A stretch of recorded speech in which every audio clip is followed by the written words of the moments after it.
जय जय रघुवीर समर्थ। सदा राम नामे वदा पूर्ण कामे। कदा बाधिजेना पदा नित्य नेमे। मदालस्य हा सर्व सोडो निद्यावा। प्रभाते मनी रामचिंतीत जावा। जय जय रघुवीर समर्थ। श्रोता वक्ता श्रीराम समर्थ। जय जय रघुवीर समर्थ।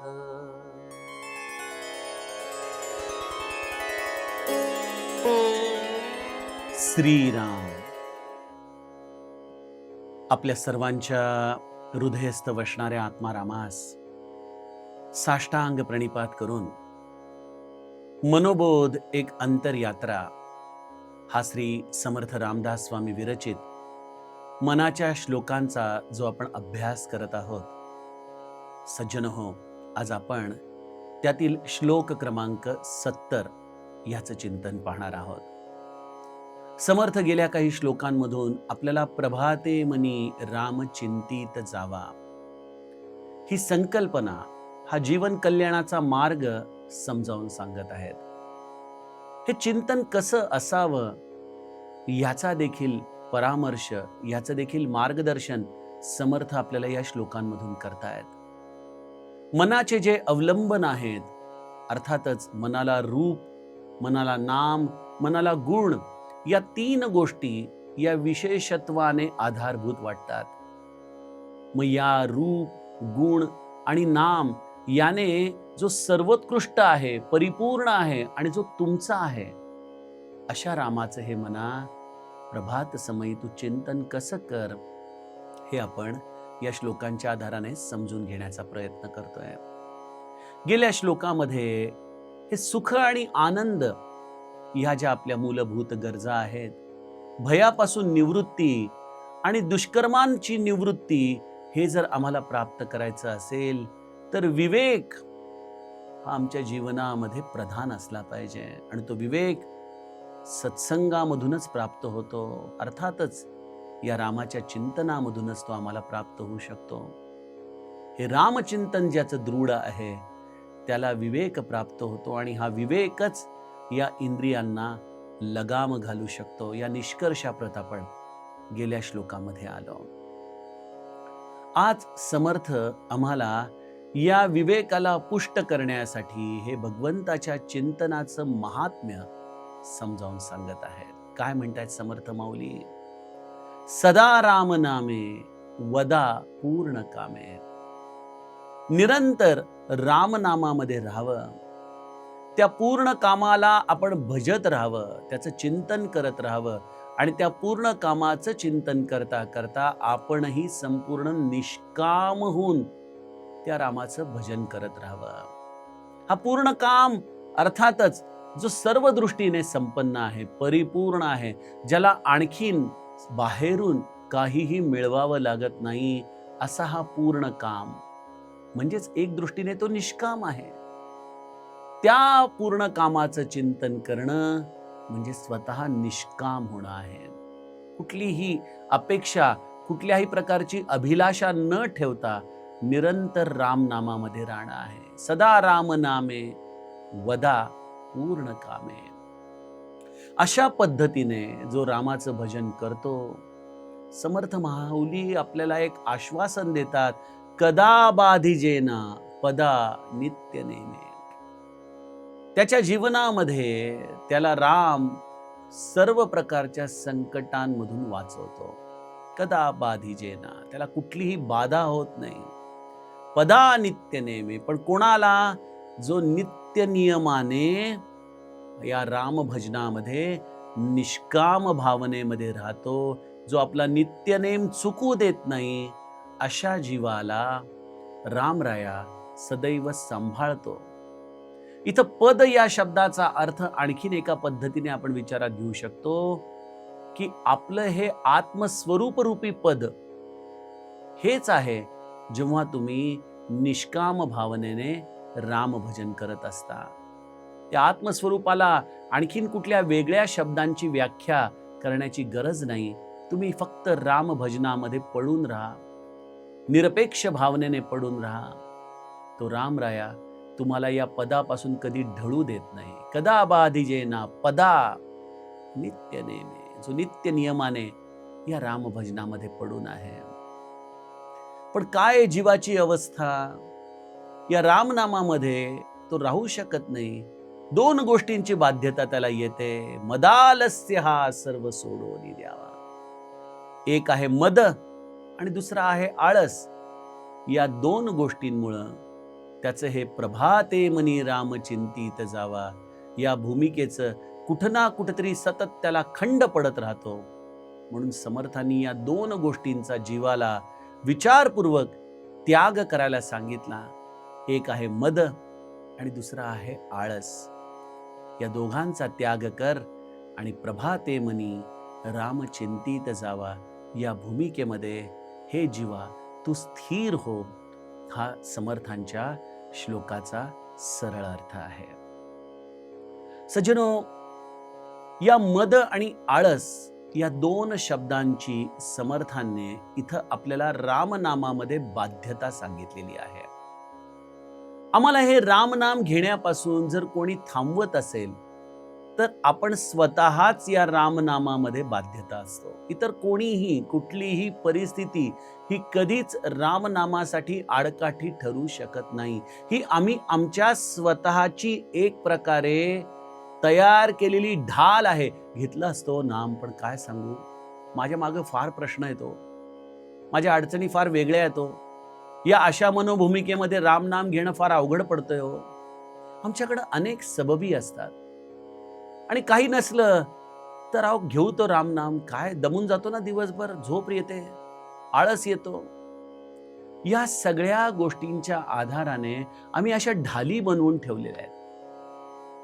सज्जनो, या ढाली आपण रामनाम न घेण्यासाठी स्वतःच मनाने तयार केलेल्या आहेत. बरं, भ्रामक ढाली आहेत या ढालींचं थोडंसं स्वरूप समजून घेऊ आणि मग या ढालींचा त्याग कसा करायचा हे देखील समजून घेऊ. एका ढालीचं नाव आहे मद आणि एका ढालीचं नाव आहे आळस. मद कशाचा येतो? जेव्हा कोणीतरी आम्हाला सांगतं की असं हे सारखं पोपटासारखं रामनाम घेऊन काय होणार आहे बाबा, नुसतं राम राम राम राम राम राम म्हणत राहतोयस, त्रयोदक्षिणी मंत्राचा जप करतोयस. अरे, आत्मसाक्षात्कार ही फार वेगळी गोष्ट आहे. त्यासाठी ध्यान करावं लागतं. त्यासाठी स्वरूप दर्शनापर्यंत उतरण्यासाठी मनाची एकाग्रता टिकवावी लागते. इथं तुझं जपाची माळ फिरत असताना देखील 10 ठिकाणी लक्ष जातंय. कुठलं स्वरूप दर्शन तुला प्राप्त होणार रे? आणि मग आम्ही देखील नामाची एक प्रकारे अवहेलना करतो. आपल्याला वाटतं हे म्हणतात ते बरोबर आहे, नुसतं राम नाम घेऊन काही होणार नाही, नामाला योगाची जोड दिली पाहिजे, नामाला ध्यानाची जोड दिली पाहिजे, तेव्हाच आम्हाला या पदापर्यंत जाता येईल. आणि मग आपण अशा या पदाला प्राप्त करण्यासाठी काहीतरी वेगळं करायचा प्रयत्न करतो, नामापेक्षा वेगळं साधन.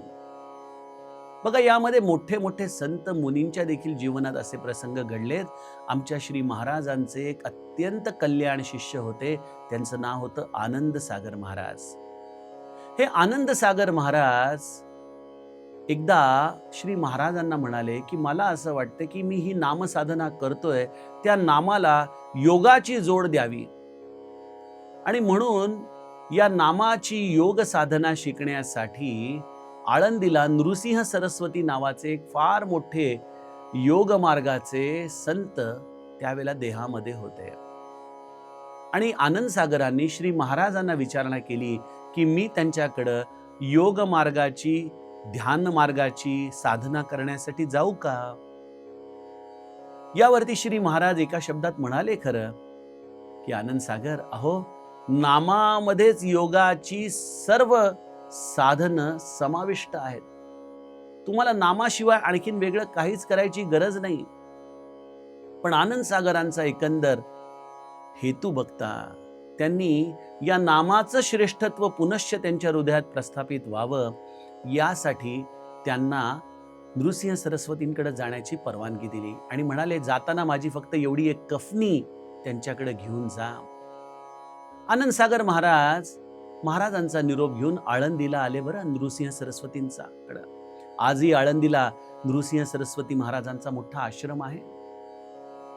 आणि महाराजांच्याकडं आल्यानंतर आनंद सागरांनी त्यांना वंदन केलं. आपल्या मनातला भाव त्यांना सांगितला की नामाला योगाची जोड मिळावी म्हणून मी आलेलो आहे.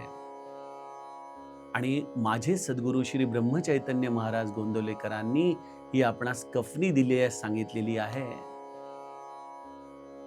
नृसिंह सरस्वती देखील फार मोठे अधिकारी संत. त्यांनी त्या कफनीकडे पाहिलं, आनंद सागरांकडे पाहिलं आणि त्याला फक्त एकच सांगितलंय, तू जे करतोयस ना त्यामध्ये सगळा योग सामावलेला आहे, त्याच्यासाठी आणखीन वेगळं काहीही करायची गरज नाही. सचिनो, नाम हे परिपूर्ण आहे. नाम तुम्ही कसंही जरी घेतलं तरी ते शेवटी तुम्हाला त्या ध्यानावस्थेमध्ये घेऊन जाणारच आहे. त्या नामामध्येच हा योग तुम्हाला सापडणार आहे आणि नामानेच तुम्हाला आत्मपदाची प्राप्ती होणार आहे. नामाशिवाय दुसरी कुठलीही साधना करायची गरज नाही. त्यामुळे मानू नकास नाम साधन लहान, तुम्हा माझी आन जीवे भावे. हे श्री ब्रह्मचैतन्य महाराजांनी जे सांगितलेलं ना सज्जनो, हे समजून घ्या. हा मद सोडा. आत्मपदाला प्राप्त करण्यासाठी आणखीन काही वेगळं करावं लागेल ही मनोभूमिका तुम्ही सोडून द्या. त्यामुळे एक आमचा शत्रू, एक ढाल आहे मद आणि दुसरी ढाल आहे आळस. घेऊ तो नाम पण काय करू, झोपच पूर्ण होत नाही, विश्रांतीच होत नाही, दिवसभर फार व्याप आहेत, शारीरिक व्याधी आहेत, सांसारिक कटकटी आहेत, न जाणे आमच्याकडे या कितीतरी कारणांची यादी असते नाम न घेण्यासाठी.